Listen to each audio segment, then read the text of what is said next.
Hello and welcome to another episode of the Autoblog Podcast. I'm Greg Migliore. We got a great show for you today. An automotive legend, Jean Jennings, is going to join the Autoblog Podcast. We're going to talk a little bit about everything, what she's been up to, the sort of the state of the car web and magazine world, and just, hey, what's going on in the car world. So we're going to talk to Jean coming up in a little bit. And we have a great show for you as well. Joining me today on the phones, we're always on the phones. We do this virtually, is Road Test Editor Zach Palmer. What's going on, man? Oh, nothing much. Just looking at a very sunny, beautiful day. It's been very nice, and I'm been enjoying it in a nice, very green Porsche 911. How's it going with you? It's going great. I'm psyched to hear that 911 was green. I think that is an outstanding look on the 911. A lot of people like them in silver or red or any number of different colors. It's almost a cliche to talk about colors, if you will. Green 911. I mean, I picture that in different movies even, sometimes the lead actor or actress is driving one and it's a really cool look. On the other line, Associate Editor Byron Hurd, who's been in the Alfa Romeo Giulia. How's it going, man? Hey, I'm doing pretty well. Had a good weekend with the Giulia. Took it out with a buddy who's got a 4-seat coupe. We had a little fun riding out in the country. So, no complaints. 4-seat coupe, that's an aggressive car. I had the option to drive one of those back from Tech of the Year back in 2014. Dating myself a little bit here. Yeah, I ended up I think passing on it. I sort of was like, I think my suitcase won't fit in there. Not because I don't love the car, which I do, but because I didn't want to spend 3 hours on the Michigan roads in late October, early November, coming back from that. I think I ended up in a Mercedes or something. Yeah, it's a very punishing car. It's not a daily driver, that's for sure. Cool, but it was one of the key cars that helped bring Alfa back to the United States. So those are those are the cars we're driving. I spent some time in the Volkswagen Tiguan. Nice looking crossover, very nice inside and out. Let's put it that way. I think it's a decent value. We'll dive a little bit into that as well. For the news section, there was a news dump on all the things that are going on with the 2021 Toyota Supra. Little bits here and there, things that Zach is going to get into. He wrote the story, and then we will spend your money. So let's start off with the obvious one here. Porsche 911. What did you do with your green 911, Zach? Oh boy. So I've been, driving it as often as possible because, well, spoiler alert, I love it. So this was the base Carrera 4 911, and I'll start with the price just to put everything into perspective. With options, mine was $128,400. So the car starts at about 104. So that's the base 911. If you want the S, you roll that up into the 120 range. Even the base 911, 379 horsepower, this thing just feels special from the get-go. The second that you start it, it's loud, whirring, mechanical. The sound of that engine is truly unique in this world, and it should be. It's a flat six. Driving around, as soon as you get the revs up, past about 3,500, 4,500 RPM, it is just an utterly glorious sound. Mine actually had the sport exhaust on it, which I think is a must get from the options list. It gives you a dual mode, so loud and slightly less loud. I had it in loud pretty much the entire time driving around, because it is spectacular. There's actually a couple different modes there. When you throw it into Sport, you get crackles and pops, but when you throw it into Sport Plus, there's no crackles and pops. I'm guessing that Porsche considered that wasted energy, and they're like, well, you're in Sport Plus, you're on the track. All right, this is the no crackles and pops for you. But no, so similar to Byron, I drove it around with some friends tailing me. They're like, from the second you hit the gas, you hear just loud turbo spooling from the back, and then all of a sudden the car just rockets away in front of you. And I think that that's super cool that you can actually hear the turbos from the outside of the car. When you take off initially, there actually is like a bit of lag. Unless you throw it into launch control mode, in which case it revs all the way up to 5,000 RPM, slips the clutch perfectly, and it is actually like one of the hardest launches I have ever experienced. Porsche really goes hard with these things, and it's sort of like a hammer to the chest feeling. And this is just the base 911 Carrera too. This is not the S. This is not the turbo or anything like that. It still just is stonking fast. Then when you actually get into the corners, it's one of the best balanced and best handling cars I have ever driven, just flat out. This it's not as relentless as the S. I drove a 4S a few months ago, and that car it's near like supercar fast. This car is more like Mustang GT, maybe just a few hairs quicker than that, like 3 to 4 tenths quicker, at least from the butt dyno.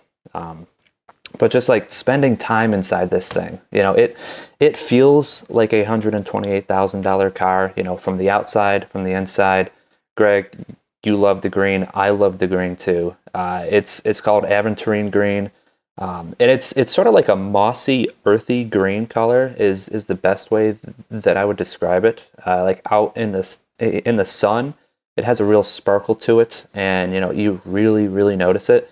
But we had some gloomy days last week actually, and on a cloudy, gray day and rain, the paint almost looks more gray than it does green. So it's really sun dependent on how good this thing actually looks. But the interior, this, once again, Porsche nails it. The seating position, utterly perfect. You can see it's like a big bubble in there. The visibility forward is fantastic. You have a big windshield, big side windows. You can actually see out the back. The blind spots are, it's a great car to drive fast because you feel confident that, you're seeing everything around you.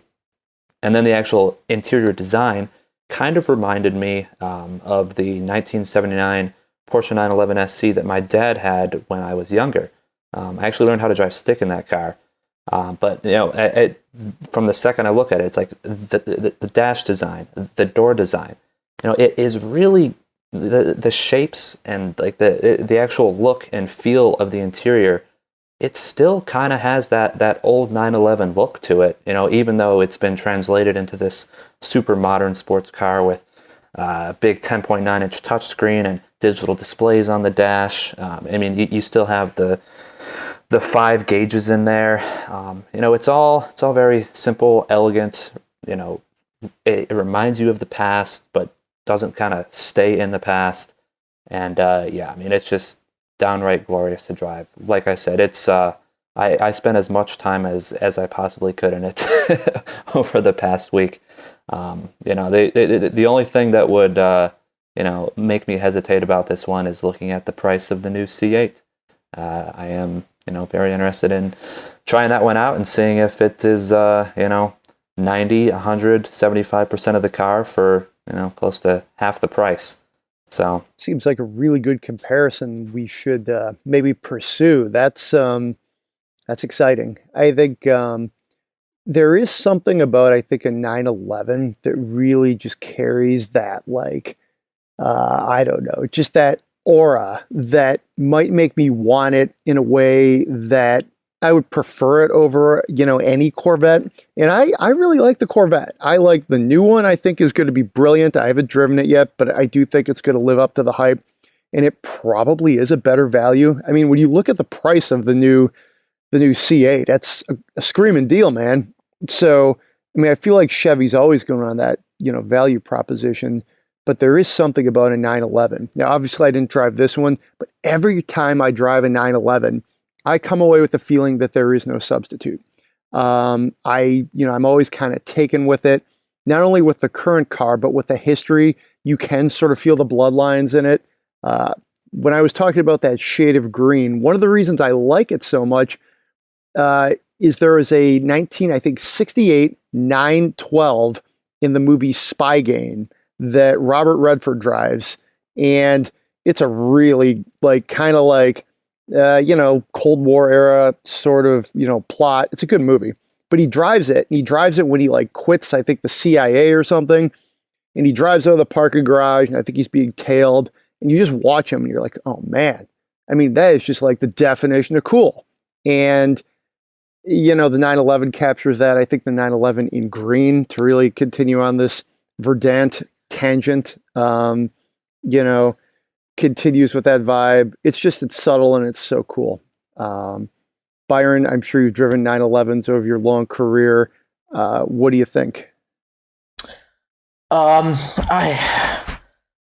one I drove was a 991S. And it was a PDK car.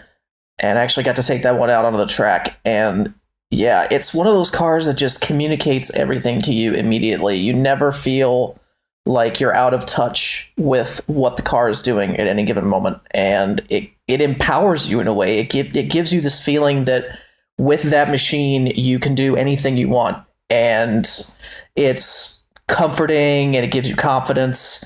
And they're just magical cars to drive. So yeah, I'm 100% in agreement with you guys. I haven't driven any of the new generation 911s. The last Porsche I drove, I think, actually was a Cayman, and it wasn't even a 718. So it's been a little bit, but I do remember them fondly. I do like the Cayman and the Boxster. I went on a couple of launches with them over the last couple of generations.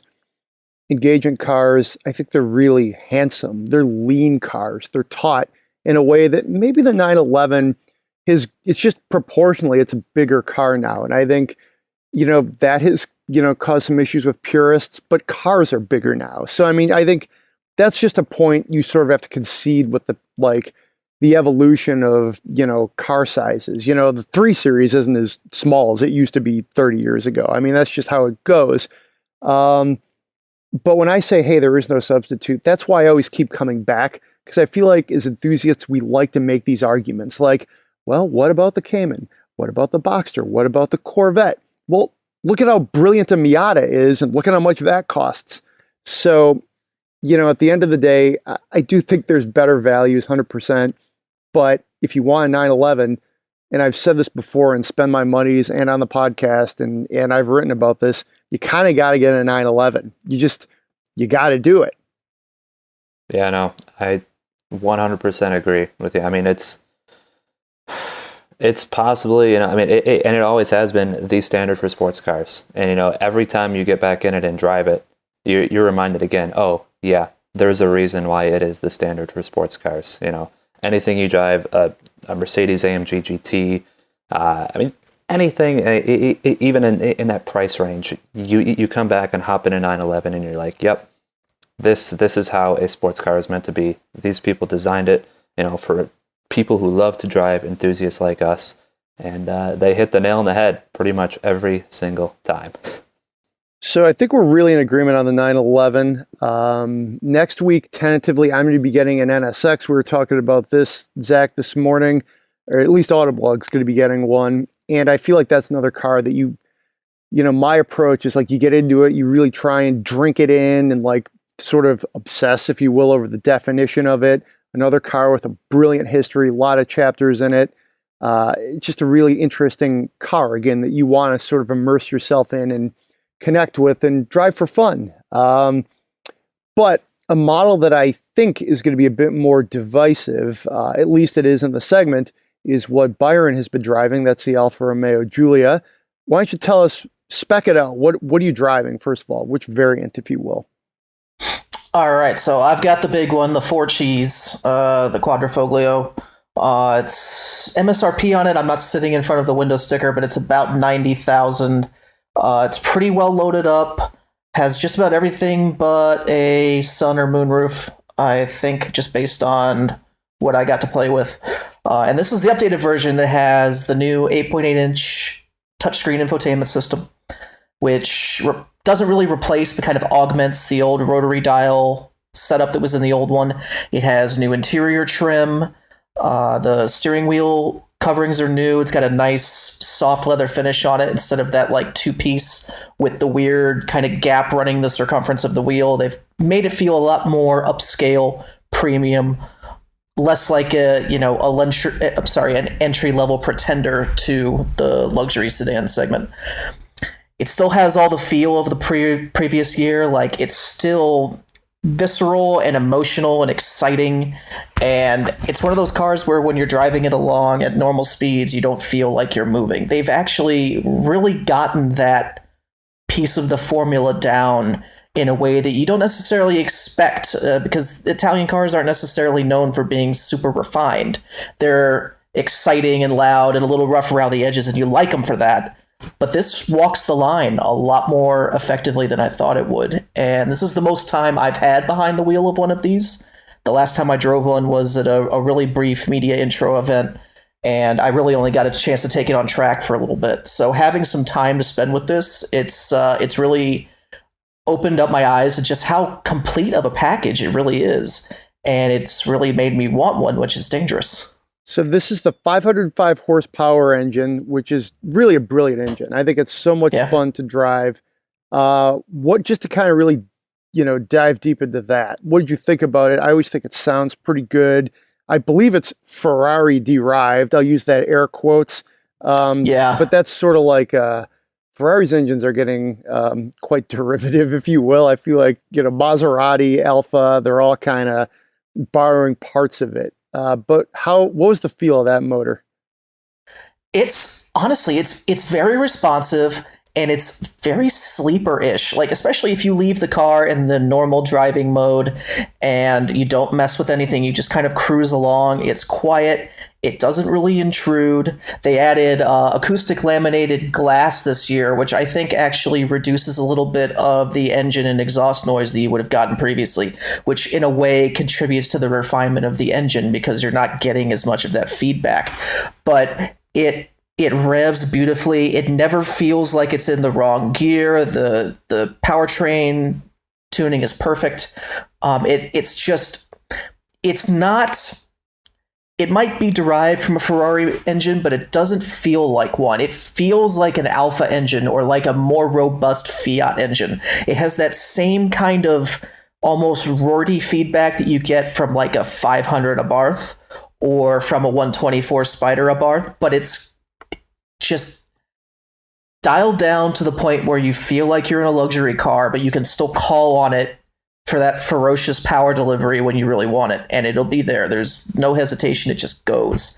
And I had a passenger in it for a little while, and they were shocked by the duality of that character, where you could go from it just being this smooth luxury ride to I need power right now, and it's there. And it's a remarkable machine.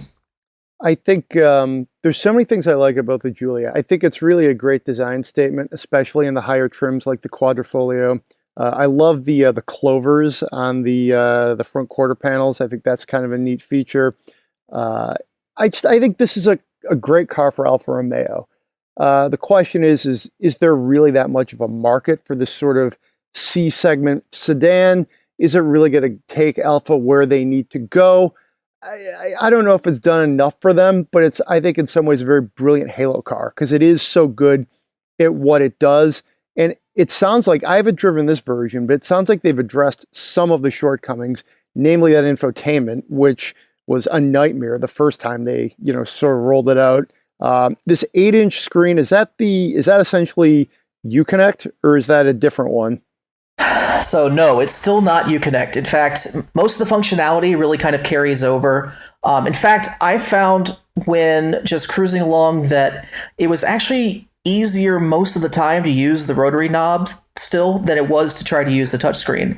The touchscreen gives you a lot more flexibility. You can rearrange the tiles. You can set it up so that you have more than one feature available on the screen at once. So you can have navigation and audio both up and operational at the same time, so you don't have to actually switch back and forth between them. That's all really handy, and the touchscreen functionality makes that a little easier to do, but it's still not very responsive. The graphics and the resolution aren't all that impressive, and honestly, when you're cruising along and you just want to find something really quickly, the knob is quicker and easier to do with minimal attention because it actually highlights the different tiles you're cycling through. Whereas with the touchscreen, you just have to find it, reach out, and touch it. With the knob, it actually shows you what you're selecting. So you can actually do it using your peripheral vision instead of having to actually pay attention to what's going on.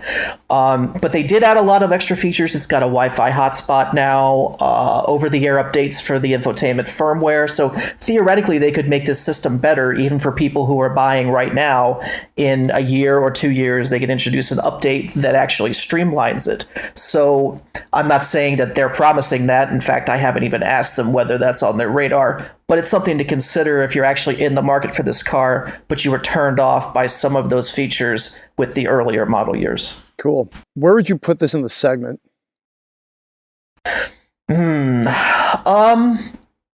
I think for me, it's going to be a tie between this and the C63 AMG-S. It's got the same kind of rougher around the edges feel to it that the Mercedes has. It doesn't quite have the level of all-around dialed in performance and luxury that I think you get from an M3 or M4.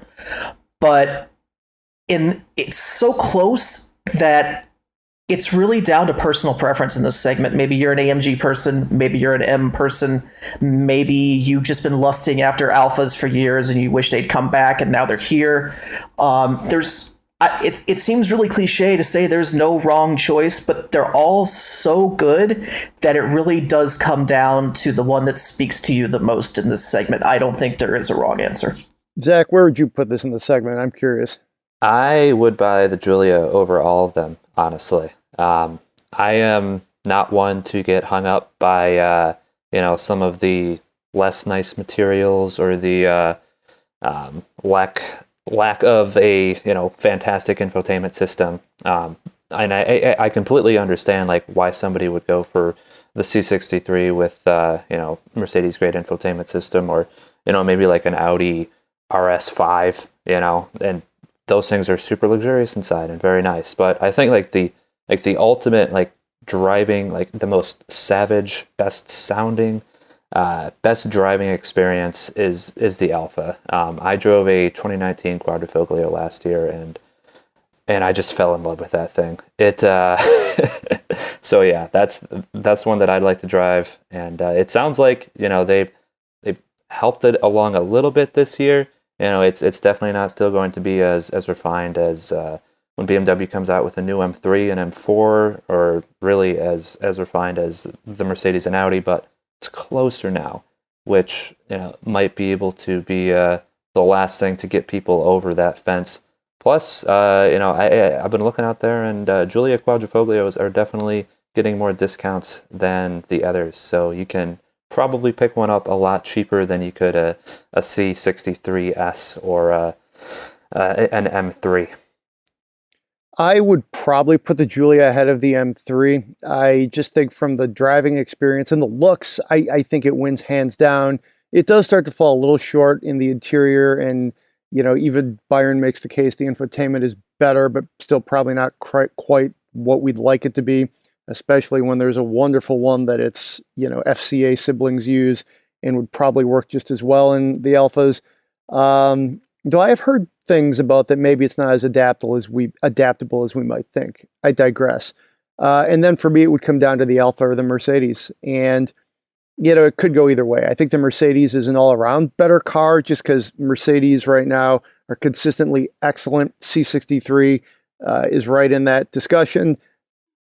Design's beautiful. Motors are great. Interiors are amazing too, of course. But I do think the Alfa is just such a jaw-dropping car, especially in Quadrifoglio trim, that, be almost a coin toss for me.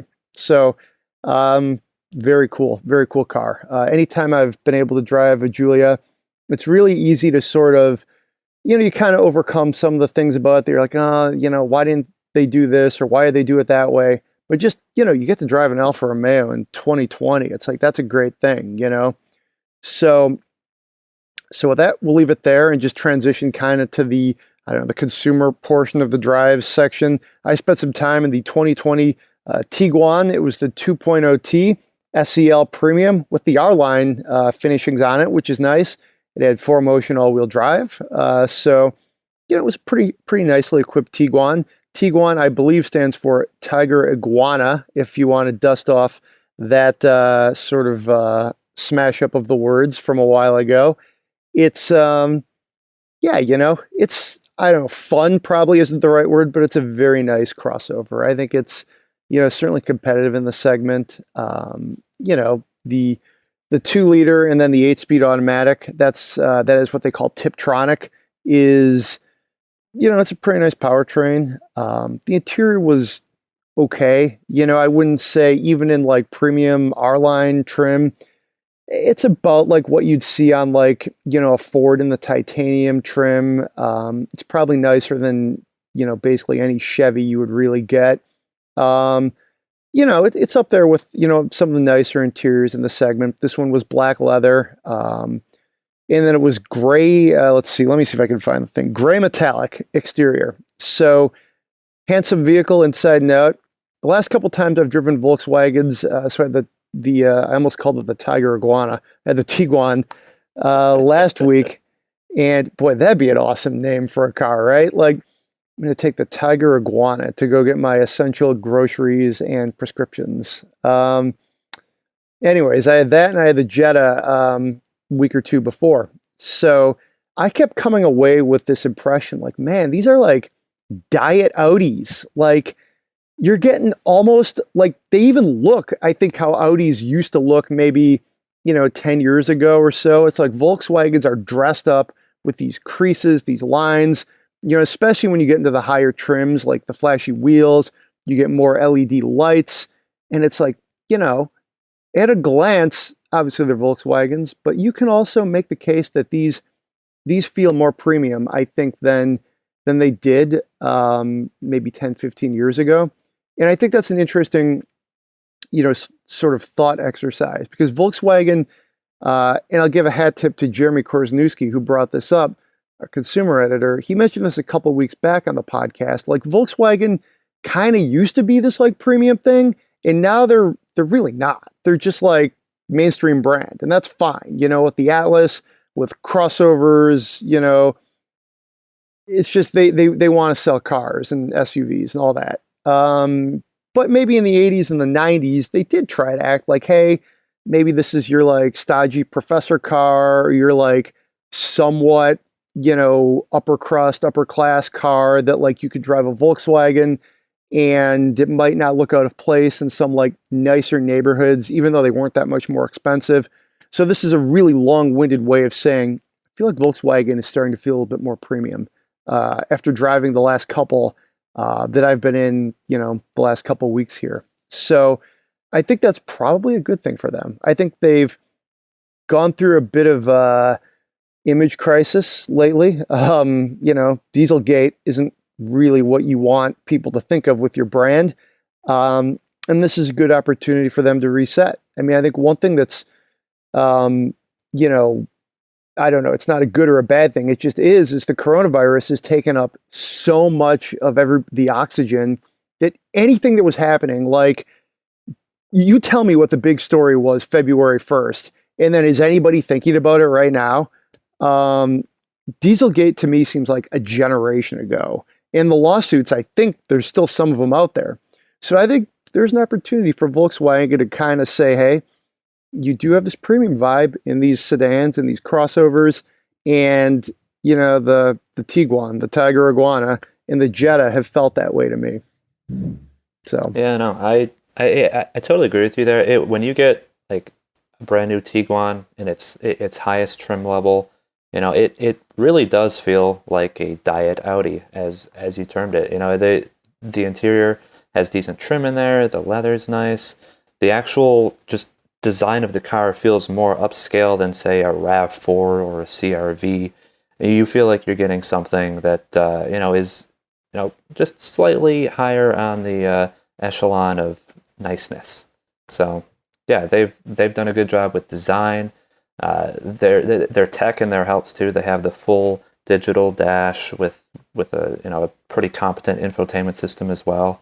So that's a lot better than some of the Japanese brands can say, because some of those are a bit of a mess when it comes to tech and interior design. So they prioritize maybe space and utility over, the actual feeling of quality and pseudo luxury.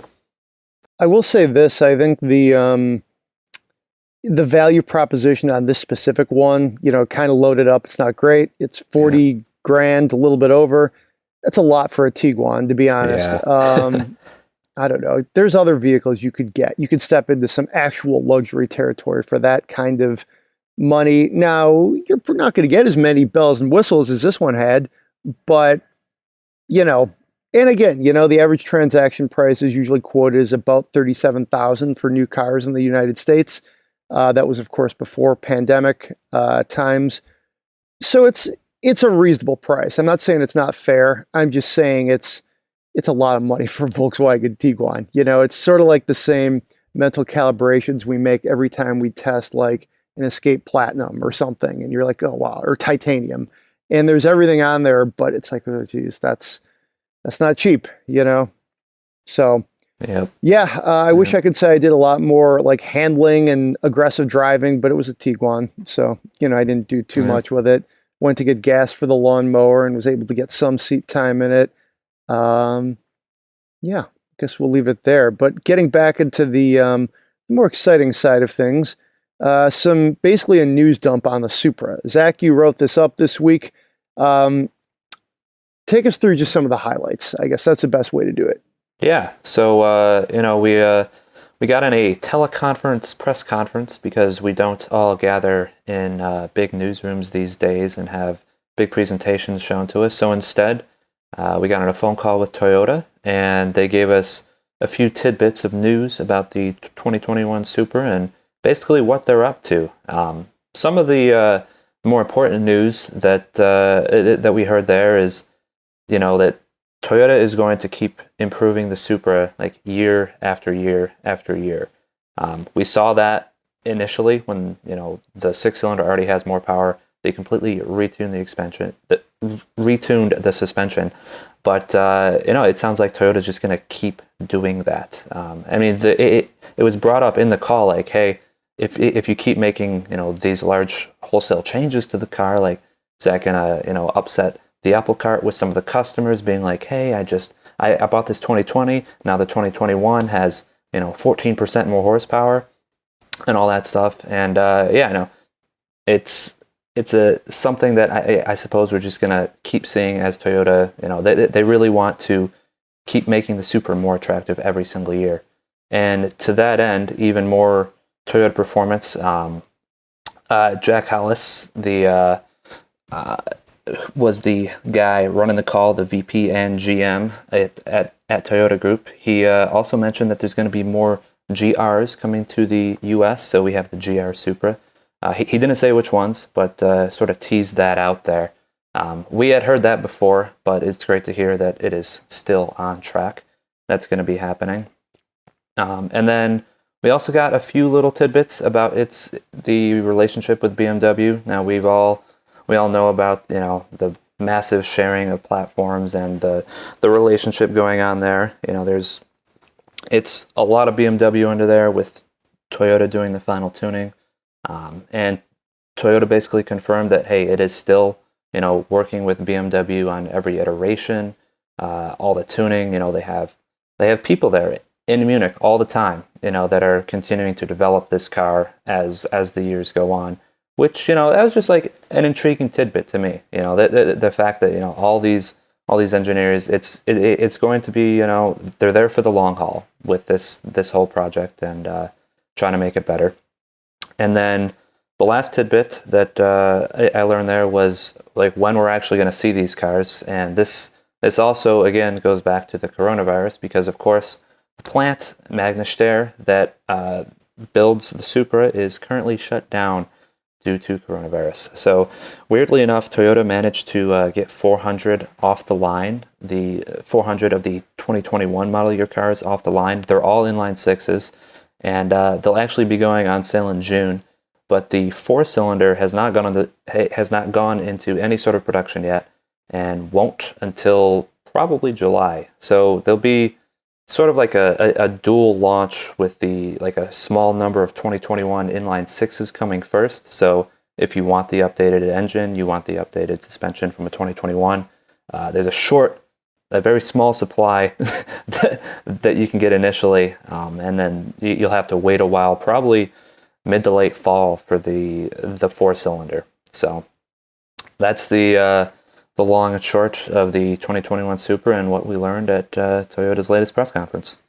Very cool. I think the Supra has obviously not been around that long, so I think it's refreshing to see that they are, continuing to keep it fresh, if you will. And I'm intrigued. I think I kind of wonder if the Supra probably will be immune to this, but you never know. Just with car buying potentially really going into like the Stone Age for a month or two, I wonder if there might be some discounts. We published a story yesterday about sort of the future of car buying in the age of the coronavirus. I encourage you to check it out. It's written by Lawrence Ulrich.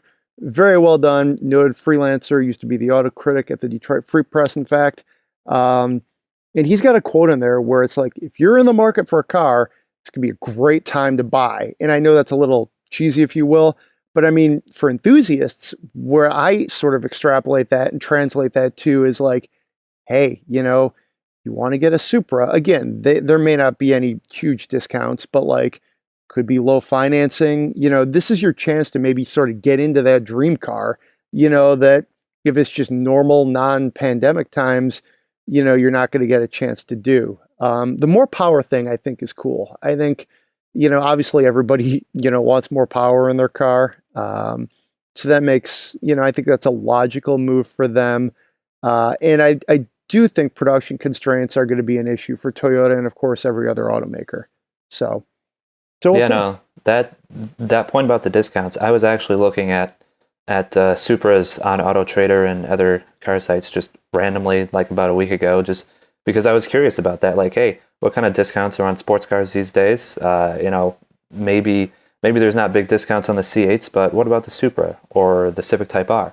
And I noticed that the Supra actually, there were a bunch of them between about $3,000 to $6,000 off MSRP listed for sale out there that you could buy. And that is a pretty sizable discount for such a brand new car, that they weren't totally undesirable cars. They were optioned up, some less optioned. You could get them high 40s, which for a car that starts right around 50, it's not too bad. I actually saw a couple discounts on the Civic Type R as well, but that's probably because they're moving the updated 2020s in, and maybe there's some straggling 2019s that people are not as excited to buy as they were at the start, at least. But there weren't many of those. There were definitely far more discounted Supras than any other car that I looked out there for enthusiasts specifically. Cool. So speaking of enthusiasts, how about we spend some money? We got a good one here. Yeah, let's do it. So the writer sold his 2010 Camaro 2SS looking for a fun replacement. That's a good decade with the, I guess that's the last gen Camaro. Fun car. Drove that one many times. Let's see. He's had the Camaro since 11. Bit of a tinkerer. He's done a few different things to it, so it makes just shy of 600 horsepower when it's all said and done. Well done, sir. That's impressive. Needless to say, mindset has changed a little bit. Love the car, but basically he watched it depreciate in his garage. So doesn't mind. He's looking for something fun, I guess, is, kind of the long and short of it. Doesn't mind vintage cars, but open to things, that could be modern, anything like that. Would prefer a manual, and a bonus, if it does have the design sort of panache to stand out in a crowd. Here's the important parts. Budget is about $25,000, lives in Northwest Ohio. So yeah, basically that's the situation. Weather's not great there, but it's probably not going to be a car that's driven in the snow or anything like that. He's looking at a Lotus Elise, if you could find one at a decent price. That's intriguing. A 70s era split bumper Camaro. Wow, that's awesome. I love that car. F-Type, unfortunately, doesn't think he could get a V8 for that price, which is probably true. And that's basically the field. So 25 grand, Ohio, modern, past or present. Spend the money, guys. We'll start with you, Byron. Well, 25 grand will get you a lot of car, depending on what you want. I get the feeling that what our listeners looking for here is something that just really jumps out and grabs them. And I don't know him well enough to say exactly what that might be. I know you could get into some 996, maybe early 997, 911s for that price. You can get into 986, 987 Boxsters and Caymans for that price if you want something German. You can get a Viper RT10 from pretty much the first gen up to the end of the second gen. You can find them, depending on mileage, for under $25,000 pretty easily. That's a good seasonal look at me kind of car. There are just so many options. I would say just scroll through an auction site and see what's out there and just wait until something really speaks to you, because if it's not something you're going to drive very often, you want it to be something that you really want to drive when you do. And this is a purely emotional purchase. So go with your gut. That's a good one. I think that's a great way to, spin it is, hey, this is such an emotional, visceral purchase. You got to find something that's really going to get you fired up. Zach, any suggestions? Yes, totally. I love that Viper suggestion, though. That I was going to say that my suggestion is the best, but I think that might actually be the answer. But my thinking was to take your $25,000 and put it towards the best S2000 plus modifications that you can find out there. I think that as soon as I saw that he wrote Lotus Elise as one of the cars he was considering, I thought, okay, so he's into something small, light, a sports car, good handling. And you can get a really, really nice S2000, low miles, and an S2000 is not going to be going down in price or depreciating at all these days. They are only going up, actually.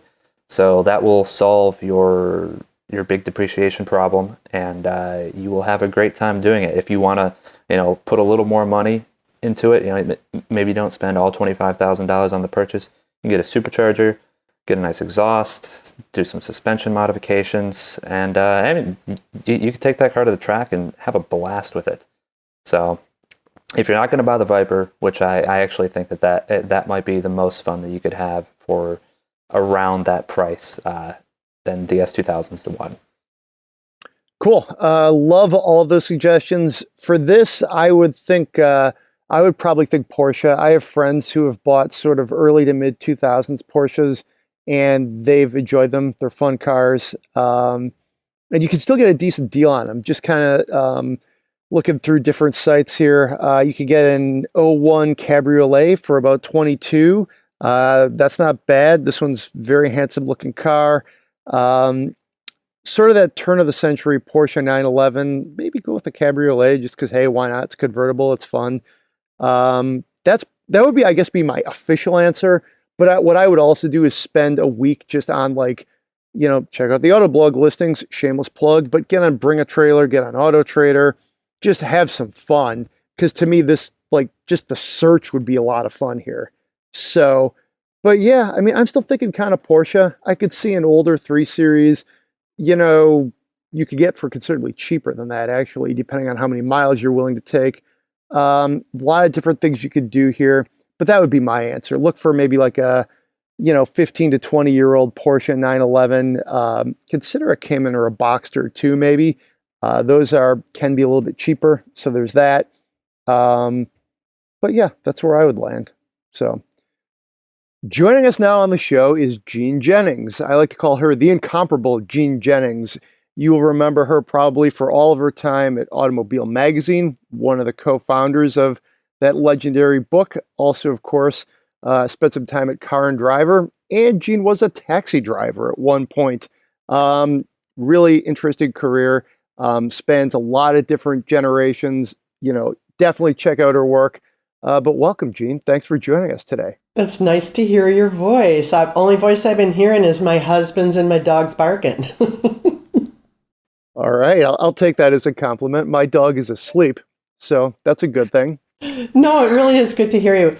And, you could tell people too that you were at Automobile Magazine as well, and so there we go. My people are everywhere. They're everywhere, aren't they? The Automobile Magazine people are everywhere. It's quite the alumni base, right? It is. It is. A lot of famous people now out there. I remember when I was walking out the door. When I was walking out the door, I said, "Don't cry for me, Argentina. You all learn from the masters here, and you're all going to get a job." And by the masters, I meant Joe DeMaio. And he pretty much has, he's really loaded up Haggerty with quite a few automobile alumni, hasn't he? It's, yeah, they have a really beautiful book over there. Yes. I mean, just all the, I mean, it's a great car culture magazine. I love reading them. Yes. It's a really deep bench, too. Yes, it is. So anyway, I was interrupting you. You carry on. I'm just curious what you're up to these days.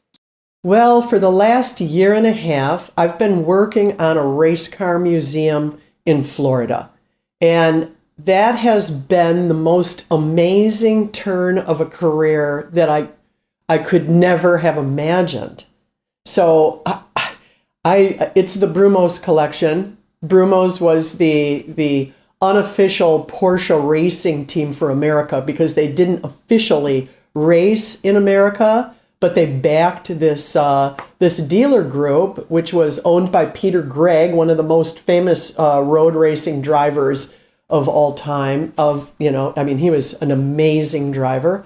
He bought Brumos, the dealership. Oh, and I should say Brumos stands for the Brundage Motors. Brundage was the family that also they started Formula V racing, and they were VW people. So they started VW in the United States, the Brundage family. And so anyway, Brumos became quite a conglomerate of dealerships owned by one man who was kind of in the background. He was in the background. Bob Snodgrass ran Brumos and was just a total car fanatic. And Dan Davis, who started and built this museum, his collection of cars were stashed in garages and getting restored all over Florida and all over the United States. So all that time he was planning this museum, which was he really wanted to restore an old Ford manufacturing plant in Jacksonville, Florida. But when they did a site survey, they realized that the salt water had rotted the bottom of the museum, or this big building, huge building. So he hired an architect, recreated this building. It is spectacular looking. And then I ran into him at Rensport 2 years ago out in Monterey. And he said, "I want to show you my baby." And he showed me this architectural drawing on his phone. And I said, "What's that?" And he said, "That's my new museum I'm building." And I said, I had this like bolt of lightning from God right into my brain, and my mouth opened, and I said, "Did you hire anyone yet to write about the cars?" And he said, "No, I haven't."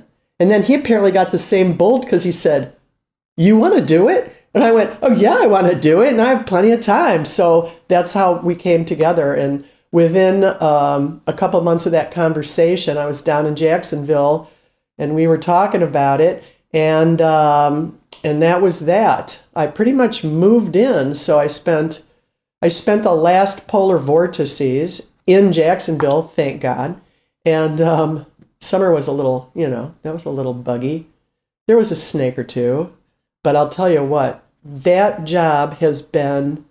And I mean, I have 3 cars left, by the way, to write about. They're all my research is in front of me on the table right now. So I have a couple of midgets, and I have a champ car dirt car to write about, and then I'm pretty much done. But the museum opened right before the proverbial virus hit the fan, and immediately shut down. So plenty of time to work in the background. thousands of people had hit the museum right before this happened because the opening coincided with the Amelia Island Concours. So we had Porsche executives, and we had the, Brundage family came in, and the museum is just remarkable. You can see a couple of views of cars and overheads at thebrumoscollection.com, and you'll want to go there immediately. It's split in two. Half of the there's a wave of a wall that holds trophies and racing memorabilia, and that split two halves of the museum. One half we called the Forerunners. Those are all the Millers. And if you don't know about Millers, they are mine. They're mine. Those are the ones. I've driven many of them on the Milwaukee Mile, wrote a story in Automobile Magazine with Preston Lerner. He wrote the big story, and I wrote the ridiculous column about getting stuck in one of the Millers until some guys had to pull me out by my butt. I'm not kidding you. Each one, they grabbed my butt cheeks and pulled me out of the car, this like 12-inch wide car. So anyway, I've driven the cars. I wrote almost every one of the Millers I wrote those cars in the museum. On the other side of the wall are the front runners. So we have the Forerunners, the front runners, and those are all of the Brumos Porsche racing cars. 917 cars. You just can't believe the cars that are in there. All of Hurley Haywood's championship cars. There's the 917 was the biggest. That was a Joe Siffert car. And it'll just blow your mind. It will blow your mind when you see this museum. So I'll stop talking right now. You can tell that this has been an incredible opportunity for me to do something different with what I know. It's not, and I'm going to go back to, by the way, doing the old thing I knew, which is reviewing cars. So I have a gig doing that too. So there we go. That's what I'm doing. What was that website again? For the Brumos Museum? It was Brumos, BRUMOS collection.com. The Brumos. Beautiful. Yeah, you got to check that out for everybody listening at home. It's really a cool setup. I remember that column you did about the Miller. I was pretty new at automobile at that time, and I was proofing it because we did all those. What do they call them? Galley copies or whatever they were called. Right. And I was like, wow, I can't believe this went down. How she's explaining it. I'll tell you that I also brought in Martin Goddard, one of the great photographers of all time. Goes back to the first issue of Automobile Magazine in 1985. He came in and shot everything, and I have a massive collection of the photos he took. So you can't even, think of my screensaver. Oh my God. It's like a dream. It was a dream. My whole life has been a dream. There is no doubt. I'm the most blessed person I can think of, and I just can't tell you. It kind of blows me away at this stage of my life. And with my thatch of white hair, it's quite amazing. Yeah.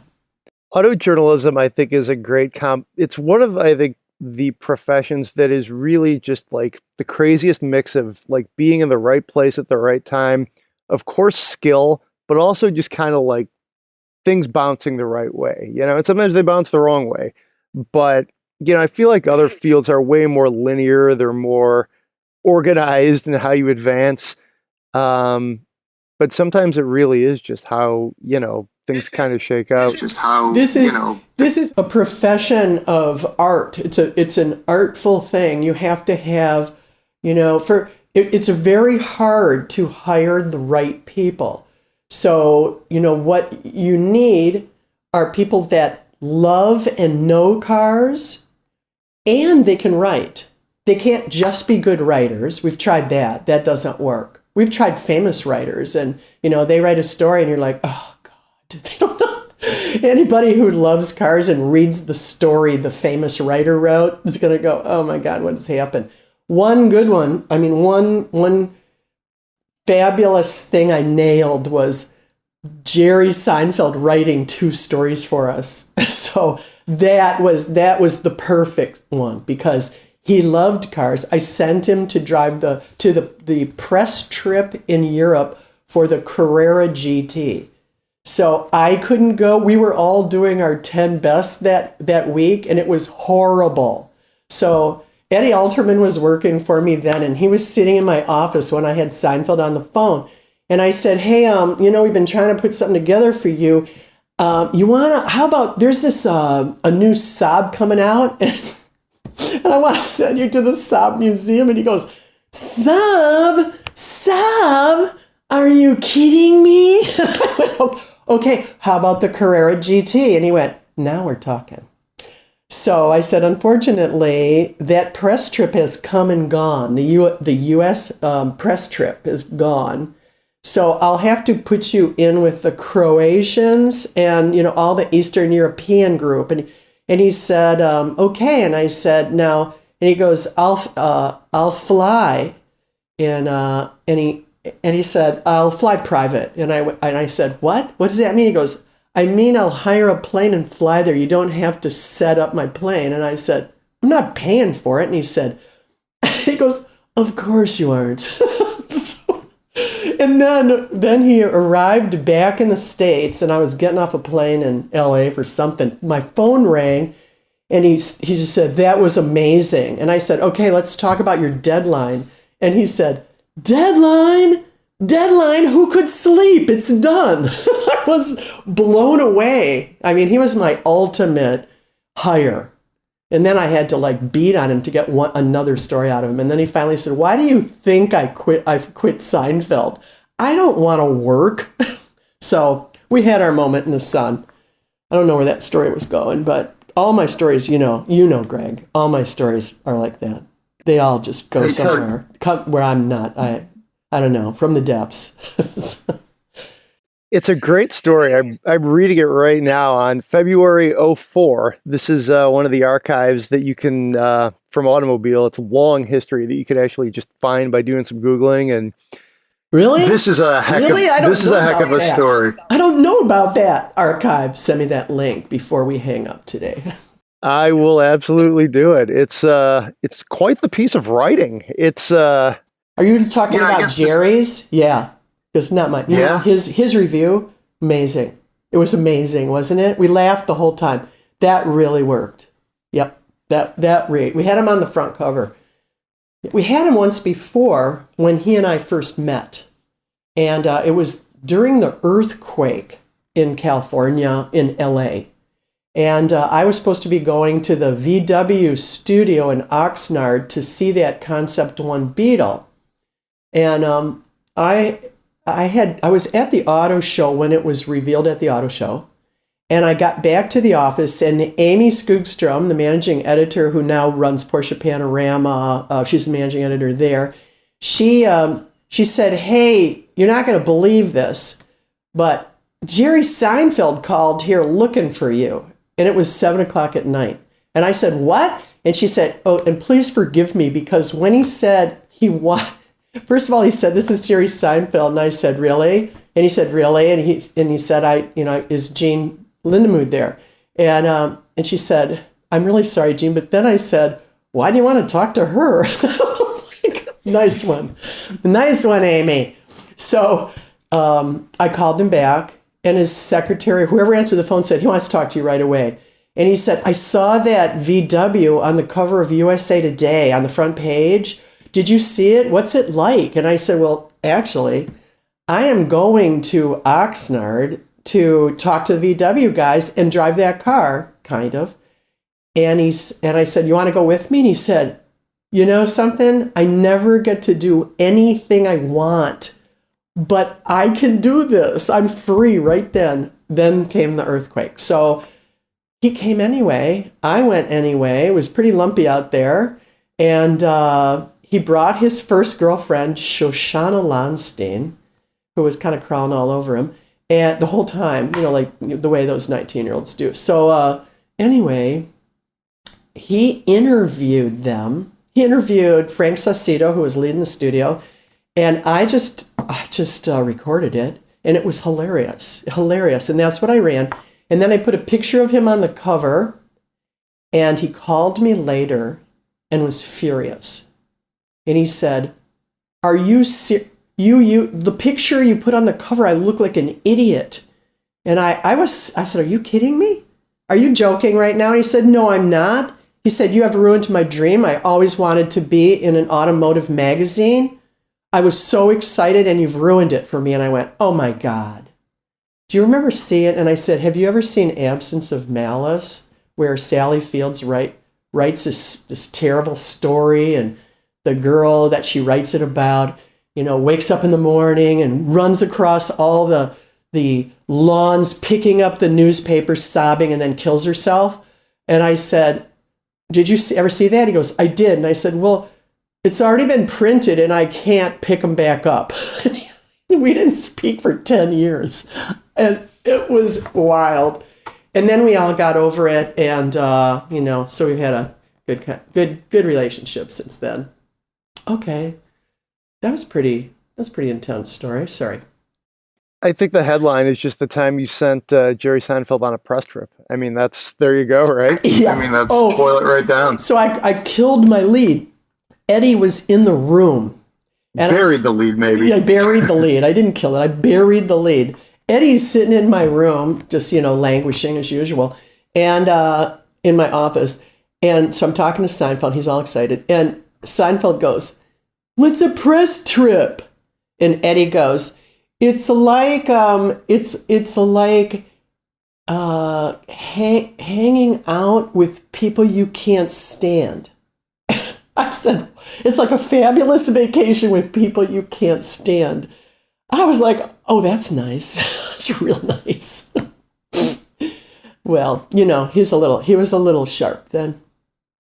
Very sharp. I mean, I think we've all been on press trips like that, to be honest. So, I mean, he's not wrong. Dutch Mandel, whose dad was the editor for years of Auto Week, always played this game on press trips where you'd always be stuck at some point with just the journalist and not the engineers or the executives, except for me because I was usually the only girl, so they wanted to sit with a girl. So anyway, he would have this game, and you'd have to pick the worst press trip. You'd come up with, so who was the journalist you would just hate to have with you? Who was the worst PR person? What was the worst car? And you would come up with the worst press trip. Now, I was never that crabby. I might have been crabby later in years, but I could not believe how jaded those old guys were. And now I'm an old guy, but I don't feel very jaded. I feel so excited to drive a new car, any car. I can't wait. I have a Camry TRD coming here. My first test car in a year and a half because I've been at the museum. So this is amusing. It'll be totally disinfected. The key will be disinfected. I will be disinfected. And terrified that I'll have to get out of the car at any point during my drive, get infected. So in any case, yeah. I think that's it's an interesting time to kind of jump back into reviewing cars. When you think of the last couple people have dropped mine off. They leave it on the street. The keys are under the mats or in the cup holders. Not allowed to go there. Not allowed to go near the car. That's the protocol. Right. Yeah, you can't go near it. Let it sit. Yeah, and you can't go near the person who brought it. And I'm a little more huggy. When they come to bring a car out here to the farm, I always send them away with a box full of hostas I've dug up on the spot and put in a box. So, that sounds nice. Yeah, well, it used to be, but I can't even say hello to my people anymore. Anyway. Well, maybe if you kind of yell at them across the driveway from 6 to 10 feet, maybe. I don't know. I think the last couple of guys have texted me. So they'll have a look of terror on their faces, I'm pretty sure, if I step outside the door and wave. So, don't come over here. Anyway, so I think we'll get this. This is going to be a long time situation. It's going to get sorted out. The new normal will carry on, and I think a lot of it will stick for quite a long time. And I hope a virus doesn't stick for a long time. But, we're in Michigan where our poor governor has to give a press conference with, you can see, did you see the picture of the gun barrels all around her in the crowd? Like long gun barrels up in the air while she's trying to talk about social distancing and they're, oh my God, this is Michigan. This is Michigan. I mean, we have a lot of militia here, but it's a little bit rough. And I feel for her. I think she's great.